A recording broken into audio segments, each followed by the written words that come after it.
Combat spirituel. Quand la lumière rencontre les ténèbres. Partie 2. Le cercle des ténèbres se referme. Le silence au carrefour devint lourd, presque étouffant. Les torches crépitaient. Les flammes projetaient des ombres géantes sur les arbres. Le vent semblait avoir cessé de souffler. Les féticheurs entouraient lentement Élie. Le chef, un homme grand au regard dur, s'avança. « Tu as vu ce que tu ne devais pas voir ?» Sa voix était froide, tranchante comme une lame. Un autre ajouta « La règle est claire. Celui qui voit le sacrifice devient le sacrifice. » Les autres commencèrent à chanter dans une langue étrange. Le rythme était lent, inquiétant. Le cercle se resserrait autour d'Élie.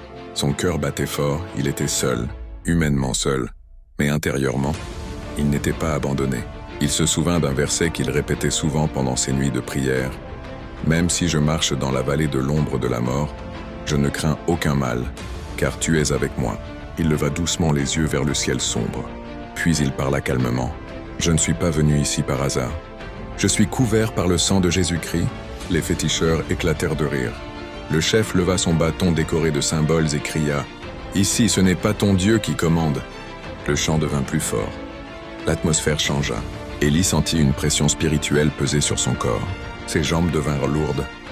Une peur subtile tenta d'entrer dans son esprit, mais au lieu de fuir, il commença à prier à haute voix. « Seigneur, tu es plus grand que toute puissance.